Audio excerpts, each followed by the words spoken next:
오늘 3월 27일 교우들과 함께 나눌 히브리서 강해의 제목은 갖고 있습니까? 이런 제목을 가지고 함께 말씀을 나누겠습니다. 보시다시피 오늘 중무장을 좀 하고 설교하는 것을 여러분들이 이해해 주기를 바랍니다.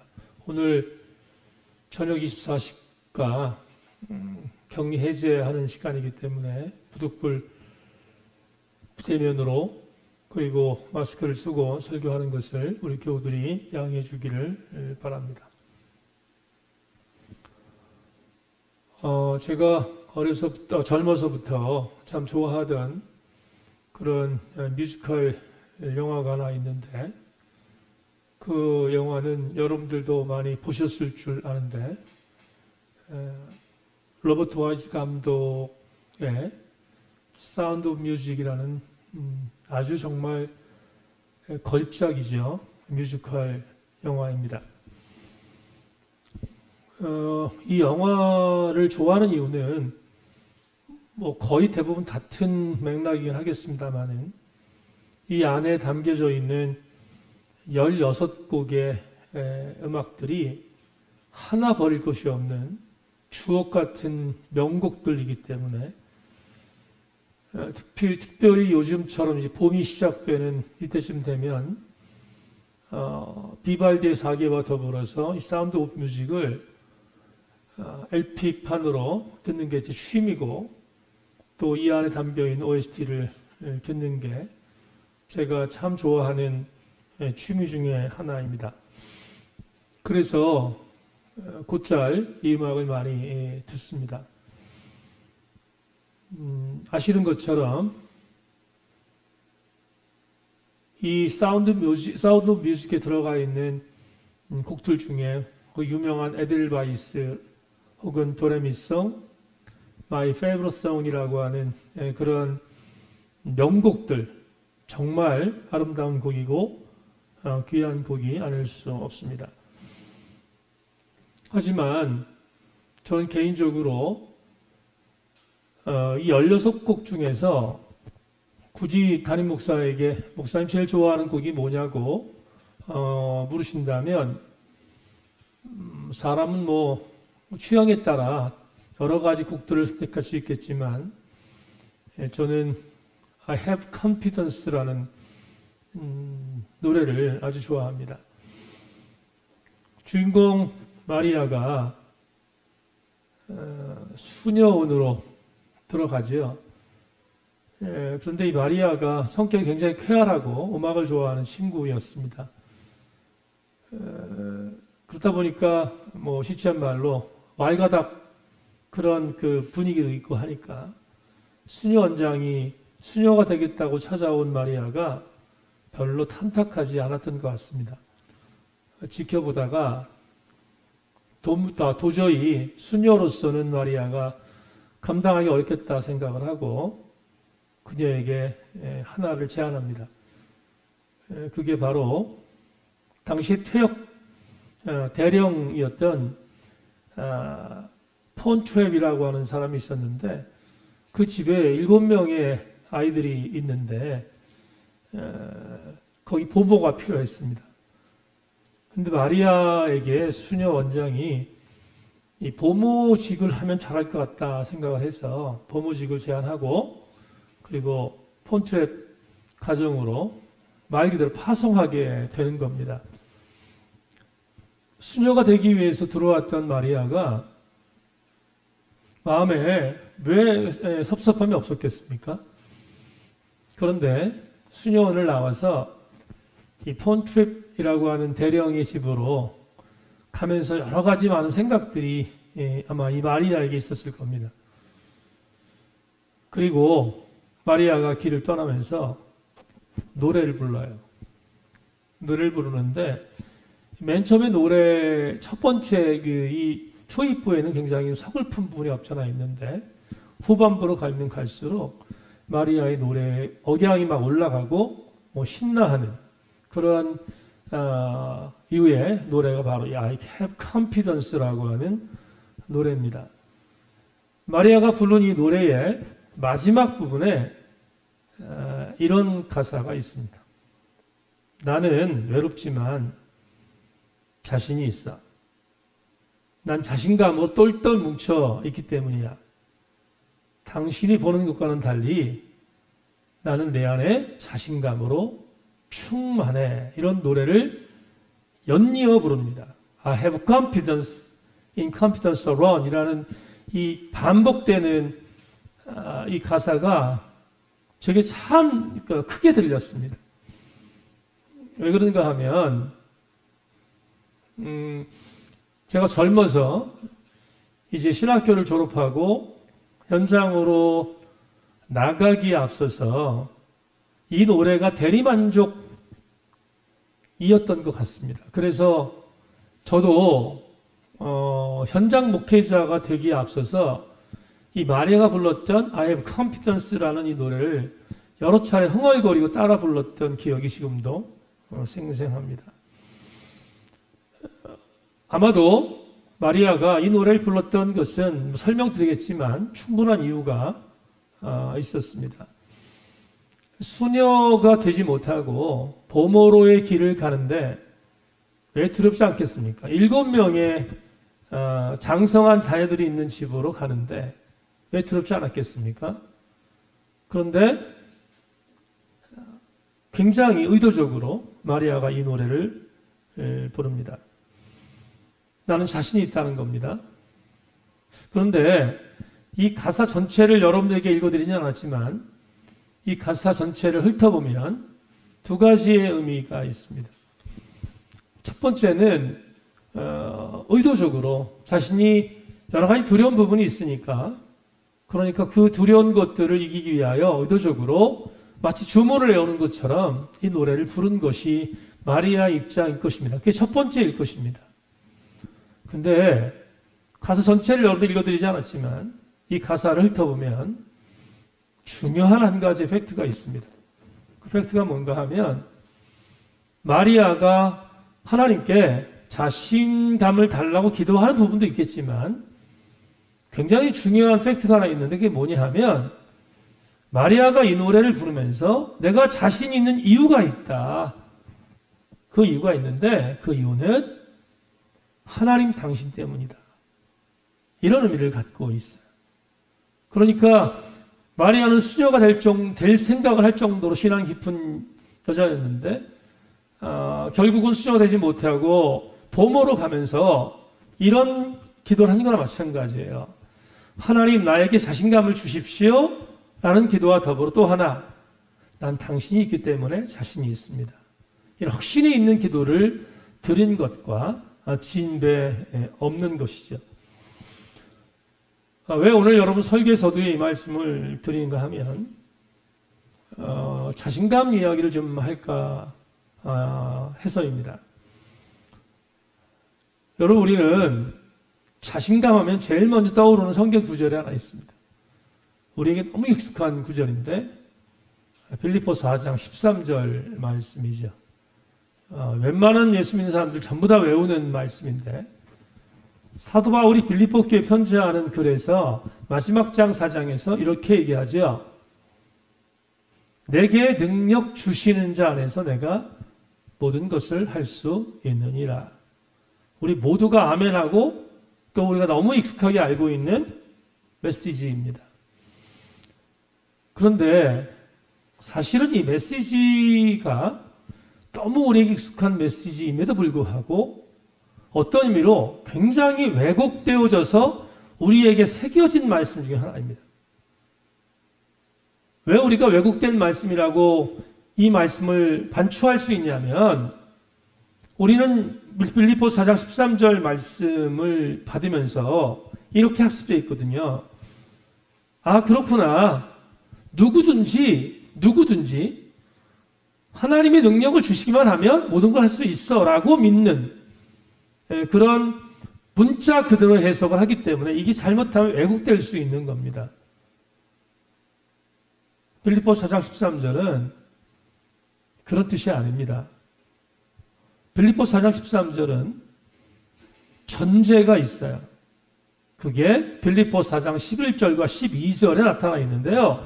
그러니까 빌립보서 4장 13절은 11절과 12절을 같이 연계해서 해석하지 않으면 잘못하면 왜곡되는 말씀 중에 하나이죠. 그래서 11절, 12절을 제가 읽겠습니다.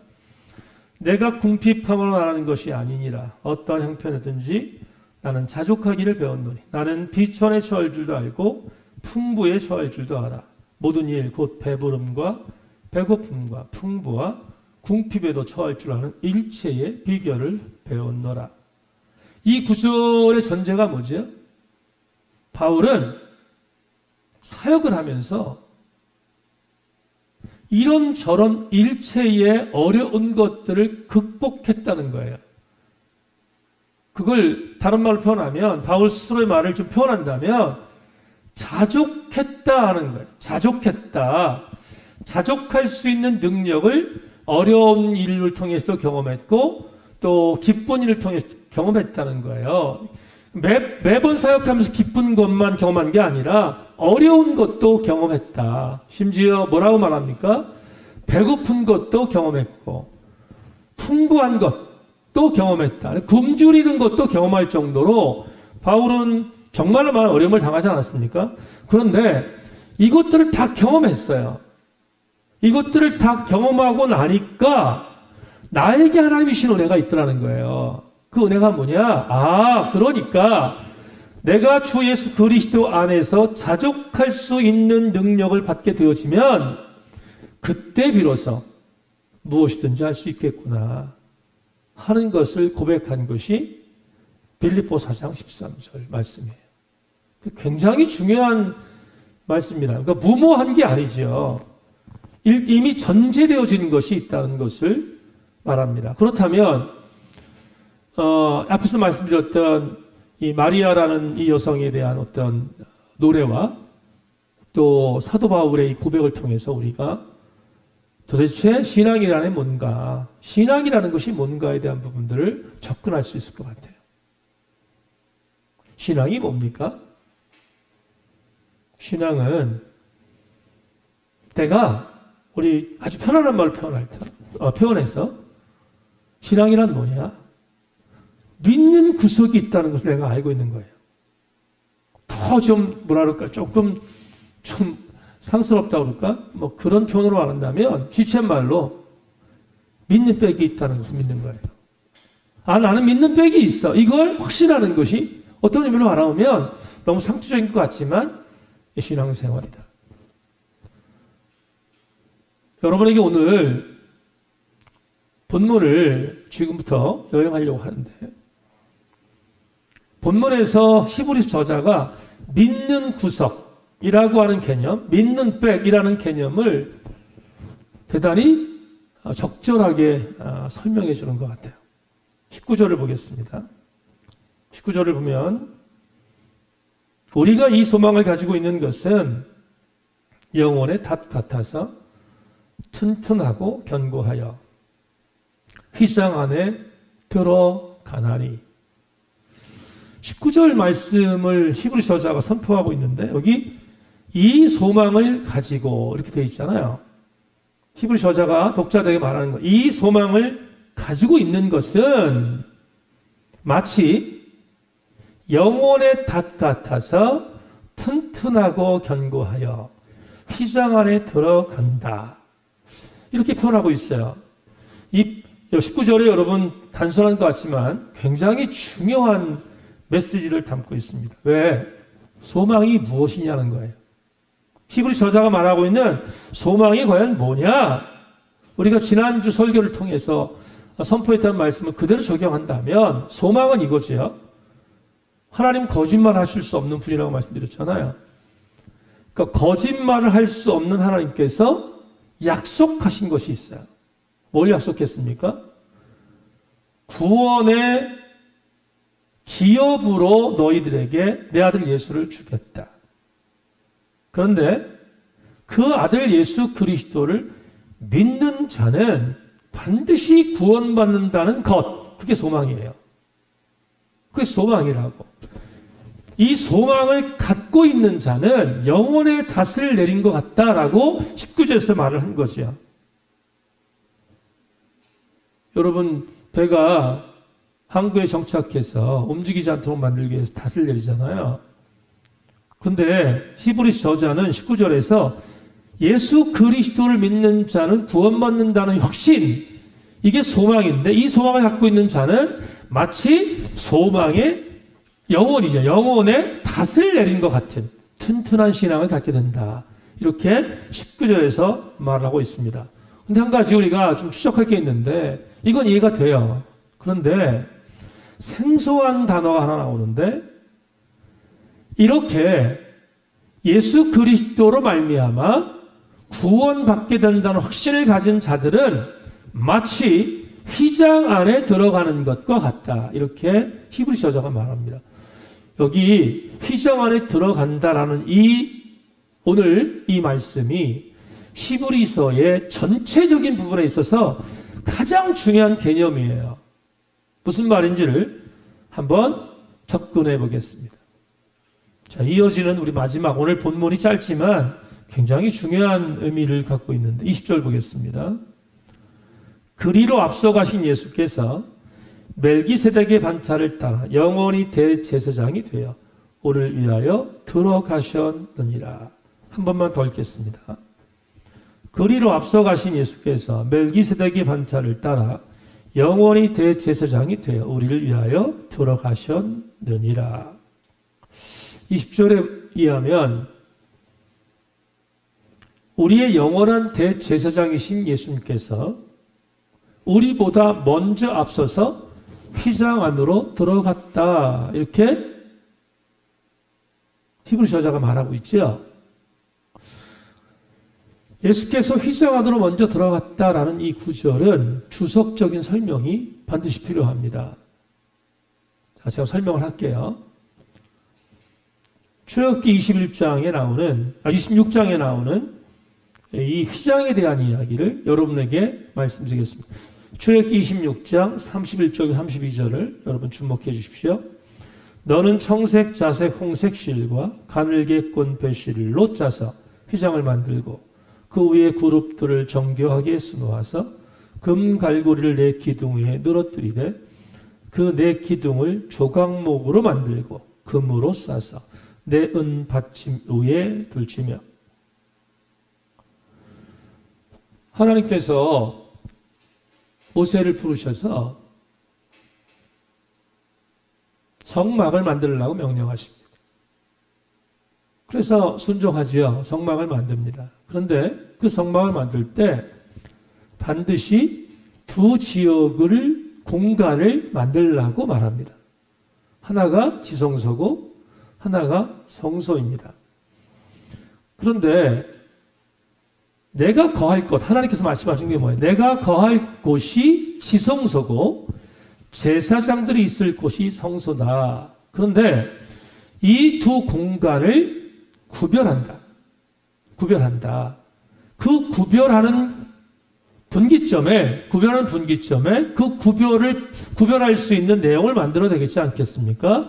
그걸 막으로 하라는 거예요. 막으로.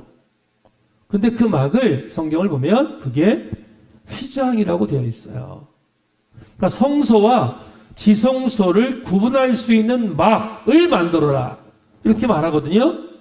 그 막이 바로 우리 교회에 지금 창문을 가리고 있는 저런 휘장이라고 성경은 말하고 있습니다. 이미 레위기서를 공부하신 분들은 알겠습니다만 하나님께서 휘장을 만들어서 지성소와 성소를 구별하라고 하신 이유가 뭘까? 그건 분명한 구별성이에요. 어떤 구별성이냐면 지성소는 가장 거룩한 곳이기에 하나님의 법궤를 두고 성소는 제사장들이 있는 곳인데 그곳에서 제사를 준비할 수 있도록 만들라는 거예요. 그런데 지성소는 누구든지 함부로 들어오면 죽는다 이렇게 말씀합니다. 거룩한 곳이니까. 그래서 막으로 가린 거예요. 그리고 하나님께서 허락하시기를 1년에 딱 한 번만 제사장 중에 뽑힌 대제사장이 들어와라. 근데 그것도 들어오는 시기를 정해놓으셨어요. 하나님께서. 이스라엘 신앙 공동체는 속죄 기간이 이스라엘 연력으로 7월 1일부터 10일까지거든요. 근데 마지막 날을 뭐라고 하냐면 대속죄일이라고 말합니다. 7월 10일 하루만 자기의 죄를, 제사장 중에서 자기의 죄를 용서받은 제사를 드린 제사장, 대제사장이 한 번만 들어올 수 있다. 거기가 지성소예요. 그러니까 하나님께서 얼만큼 거룩한 장소로 지성소를 만드셨냐면 누구든지 함부로 들어오면 죽는다.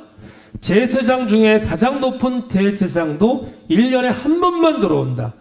그리고 그 들어오는 날은 7월 10일인데 들어와서 인류의 죄, 이스라엘 공동체의 죄를 속죄받는 날로 정한다. 이렇게 말씀하셨거든요. 그러니까 지성소는 얼마나 거룩한 곳인지를 여러분들이 알 수 있습니다.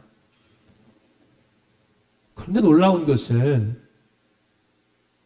이렇게 구약시대에 휘장으로 가려져서 구별되어 있었던 인간의 죄와 하나님의 거룩함을 분리한 그런 상징적인 장소였던 지성소 성소를 구별하고 있는 막 휘장이 찢어지는 사건이 나타납니다. 그 찢어진 사건이 어디 나오는가? 마태복음 21장 51절에 나와요. 여러분 보십시다 한번. 이에 성소 휘장이 위로부터 아래까지 찢어져 둘이 되고 땅이 진동하며 바위가 터졌다. 아시는 것처럼 예수님께서 십자가에 못 박혀 돌아가실 때의 장소는 골고다였어요. 골고다였는데 골고다와 공간이 다른 헤롯 성전이 있었던 장소에 예수님께서 골고다에서 십자가에 못 박혀 돌아가시는 그 순간 다른 장소였던 헤롯의 성전에 있었던 지성소 성전을 맡고 있었던 휘장이 위에서부터 아래로 찢어져 내렸다. 이렇게 마태가 기록하고 있거든요. 그건 굉장히 중요한 신학적인 함의가 있는 거예요. 여러분, 휘장은 뭘 의미한다고 했습니까? 성소와 지성소를 서로 막는 장소입니다. 감히 하나님이 계신 법궤의 장소에 들어갈 수 없도록 만든 장소예요. 그런데 예수께서 십자가를 벗고 들어가실 때 그 휘장이 위에서부터 아래로 찢어져서 열렸잖아요.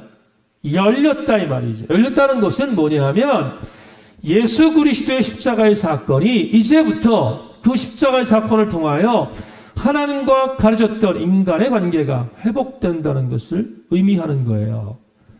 그래서 십자가에 달리신 예수 그리스도의 사건이 인류 대속을 위한 십자가의 사건을 통하여 죄사함을 허락하는 사건이라고 인정하는 이유가 바로 여기에 있고요.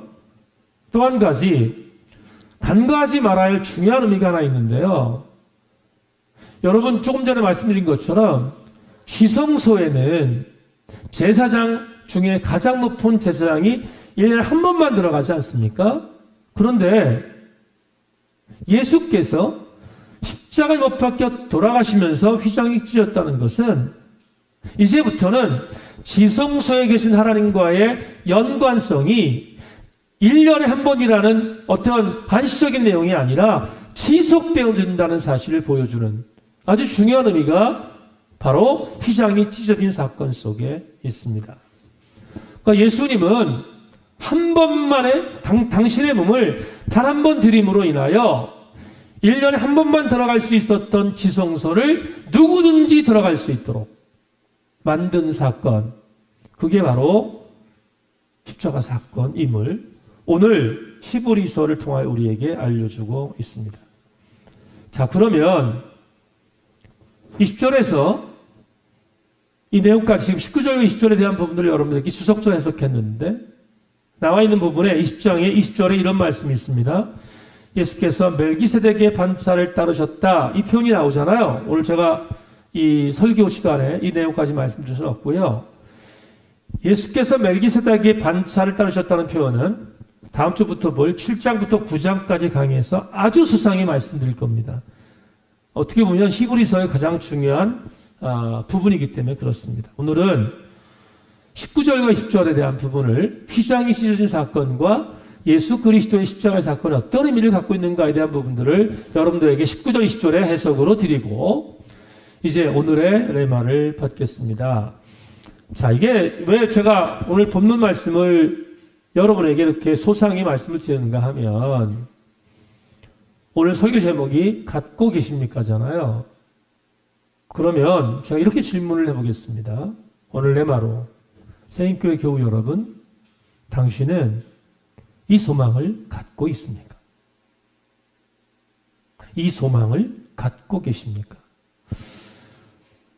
소망에 대한 어떤 내용, 이 내용을 더 뚜렷하게 보여주는 히브리서 성경 내증 안에 있는 한 구절을 소개하겠습니다.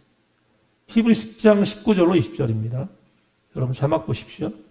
그러므로 형제들아 우리가 예수의 피를 힘입어 성소에 들어갈 담력을 얻었나니 그 길은 우리를 위하여 휘장 가운데로 열어놓으신 새로운 살 길이요 휘장은 곧 그의 육체니라. 다 같이 아멘. 이 구절은 히브리서의 전체 주제절이라고 말해도 절대로 과장이 아닙니다. 그만큼 중요한 구절이거든요. 한 번만 더 읽어보겠습니다.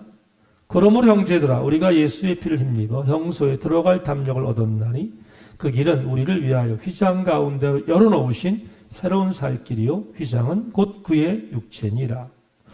이 구절을 해석하려면 성경 해석의 방법론에 있어서 가장 우선시되는 것이 하나 있습니다. 뭐냐 하면 철저히 보수적이어야 합니다. 무슨 말인가 하면 이 구절을 보수적으로 해석하지 않으면 대단히 위험해집니다.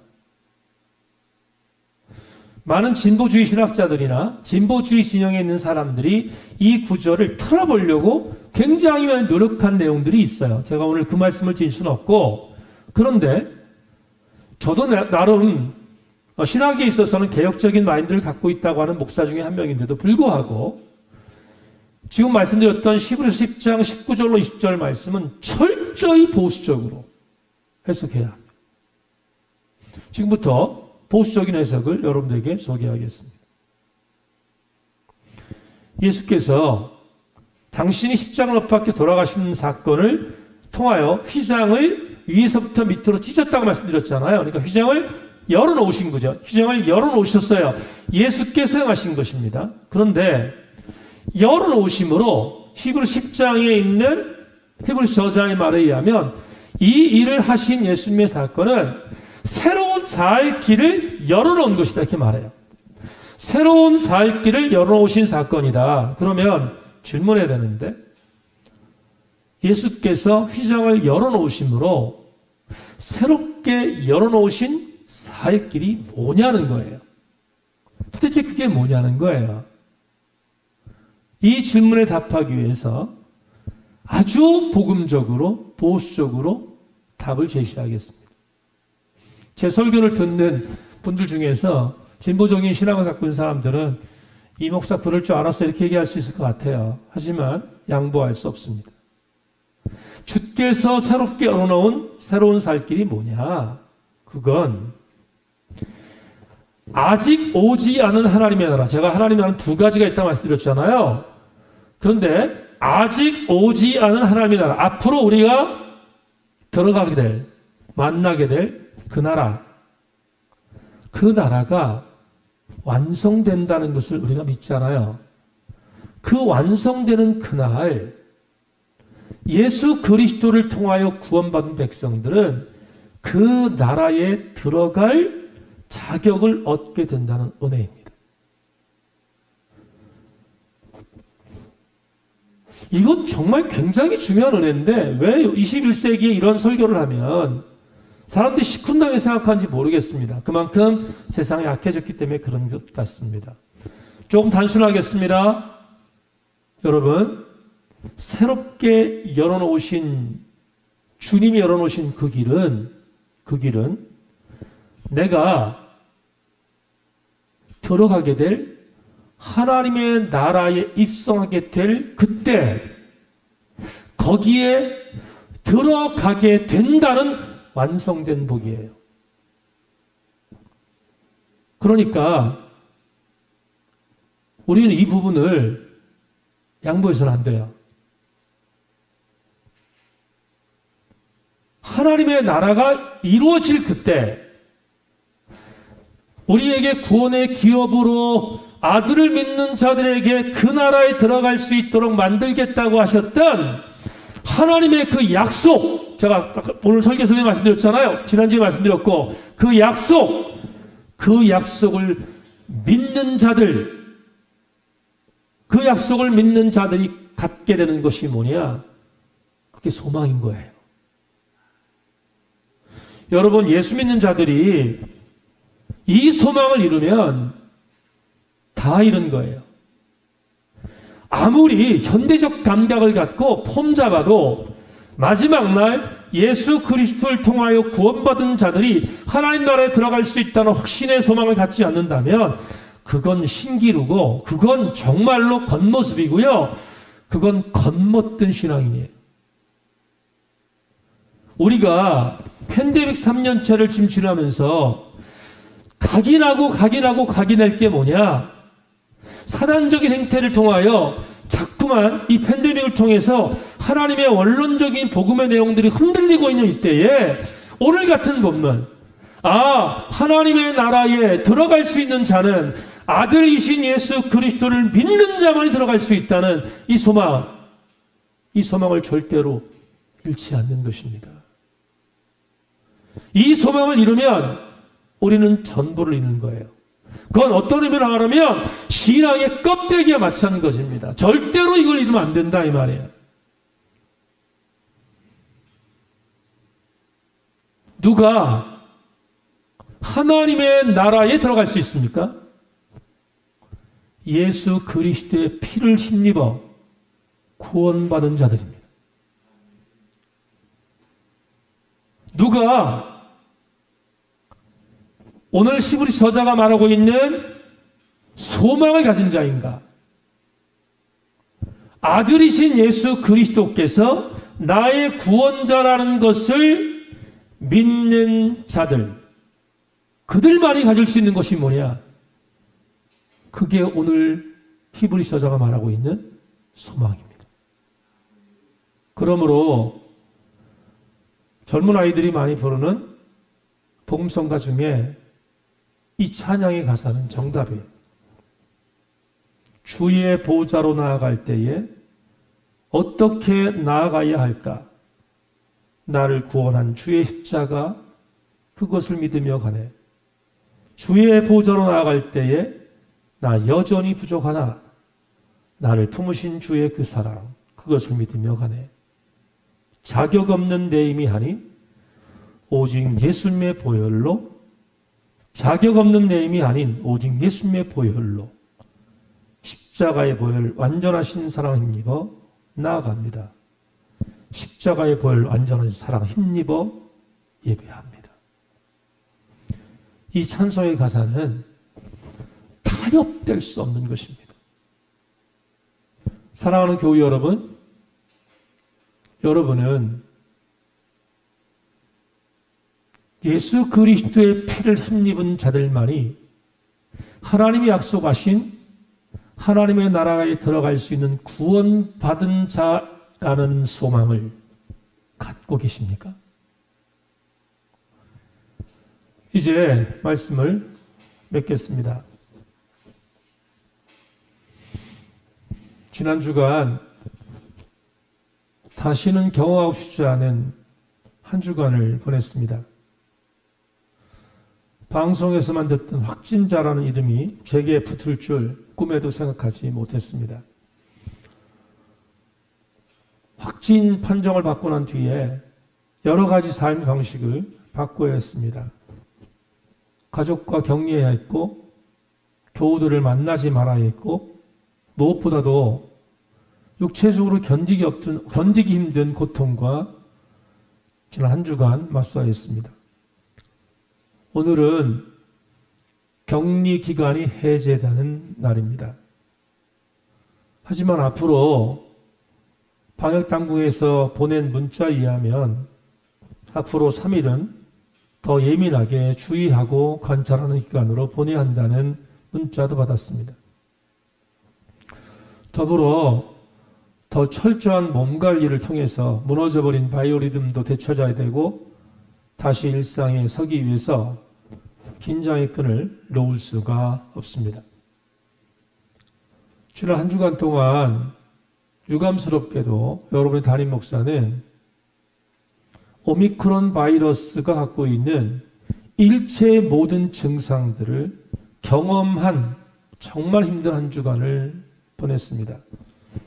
그럼에도 불구하고 오늘 이모저모로 교우들이 중보해 주셔서 이렇게 녹화 영상으로나마 설교를 섬길 수 있어서 얼마나 감사한지 모르겠습니다. 격리를 마치면서 엎은 생각 하나 하기로 했습니다. 결코 경험하고 싶지 않은 코로나19 바이러스 감염 때문에 적지 않은 고통을 당했는데 이렇게 끝내기가 뭔가 좀 허전하다는 생각이 들었습니다. 왜냐하면 육체적인 고통이 너무나 심했기 때문에 그렇습니다. 좀 긍정적인 효과는 없을까 하는 생각을 하다가 말 그대로 엎은 생각하게 되었습니다. 세간에서 사람들이 이렇게 말하지 않습니까? 코로나 확진 후에 치료된 사람들은 슈퍼 항체가 생겨서 이제부터는 코로나를 두려워하지 않는 일상생활이 된다. 이렇게 말하지 않습니까? 방역 관계자들이나 아니면 의학에 종사하는 사람들이 전부 그렇지 않다. 가짜뉴스다. 이렇게 이야기를 하고 있긴 하지만 그래도 분명한 것은 이구동성으로 같이 말을 맞추는 것 중에 하나가 확진되었다가 치료된 사람들은 재감염률에 있어서 일반 사람들에 비해서 한결 낮다는 것만큼은 분명한 그런 통계고 보고도 있다는 이야기를 들어서 그건 저에게 굿뉴스가 되지 않겠습니까? 앞으로 저는 이미 한번 경험한 일이기 때문에 정말로 이 오미크론 바이러스 확진 뒤에 치료받은 제게 치료 이후에 제게 굿뉴스가 뭐냐? 재감염률이 낮다는 소식입니다. 이건 정말 굿뉴스입니다. 인간이 얼마나 악한지 이런 소식에 좋아하고요, 기뻐합니다. 그런데 더 중요하고 더 기뻐해야 할 것에 대해서는 별로 민감하지 않습니다. 잘 생각해 보십시다. 여러분, 나에게 있어서 가장 중요한 슈퍼 항체가 뭐겠습니까? 영혼의 슈퍼 항체이지 않겠습니까? 영혼의 슈퍼 항체는 과연 무엇이겠습니까? 저는 흔들리지 않고 믿습니다.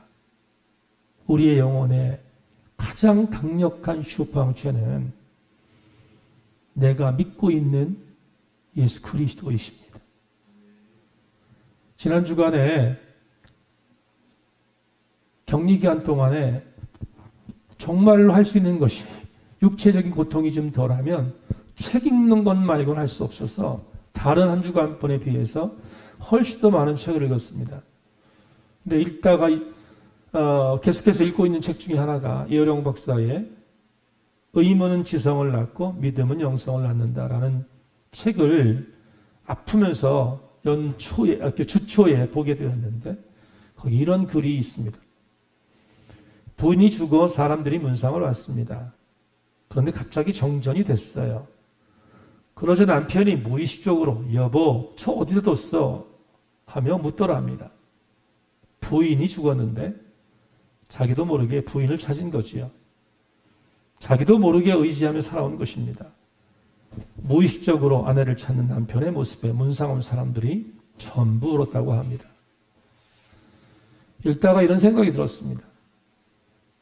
여러분은 의식적이든 무의식적이든 여러분을 지금 가장 강력하게 붙들고 있어서 여러분들이 의존하고 있는 것이 있습니까?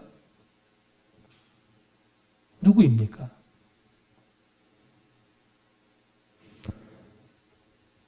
이번에 육체적인 고통을 지나면서 더 많이 절감한 것이 하나 있습니다. 저나 여러분 같은 그리스도인이라면 언제든지 어디서든지 무엇을 하든지 어떤 일을 당하든지 믿고 의지할 우리의 믿음의 구석은 예수 그리스도이어야 하지 않겠습니까? 더불어 그분은 이 땅에 하나님 나라가 도래할 때 아버지 하나님을 통하여 약속하신 약속의 기업을 받은 바로 우리들이 하나님 나라에 들어갈 수 있는 은혜의 주인공이 될 수 있다는 그 소망도 같이 믿어야 되지 않겠습니까? 3월의 마지막 주 우리 교우들에게 이렇게 전하고 싶습니다. 여러분 갖고 있습니까? 정말로 우리 주 예수 그리스도를. 바라기는 우리 모든 교우들 다른 것은 잃어도 우리 주이신 예수 그리스도만큼은 절대로 잃지 않는 그분이 여러분의 소망이기를 주님의 이름으로 축원합니다. 하나님 감사합니다. 오늘 3월의 마지막 주일이자 사순절 네 번째 주일을 통하여 주의 말씀을 나누었습니다. 히브리 저자가 말한 그대로 우리가 붙들어야 할 소망, 내가 가져야 할 소망은 아버지께서 약속하셨던 그대로 아들 예수 그리스도를 믿는 자들에게는 구원의 기업을 얻는 주인공 되게 하셨다는 그 약속의 소망을 붙드는 세인교회 교우들 되게 하여 주시옵소서. 하나님 소망합니다. 단 한 명의 원도 이 소망의 은혜에서 탈락되지 않도록 하나님 은혜를 내려주시기를 원합니다. 오늘도 사랑하는 교우들 말씀을 들었사오니 한 주간 말씀으로 이기게 하여 주시옵소서. 우리의 주군이신 예수 그리스도의 이름으로 기도 올리옵나이다. 아멘. 다 같이 축도하겠습니다. 지금은 우리 주 예수 그리스도의 은혜와 하늘 아버지의 극진하신 사랑과 성령님의 감동, 감화하심의 은혜가 사순절 네 번째 주일을 하나님께 드리며 예배하는 우리 모든 교우들의 범사 위에 가정과 직장과 저들의 자녀들 전체 위에 지금으로부터 영원토록 함께 계시옵기를 간절히 축원하옵나이다. 아멘.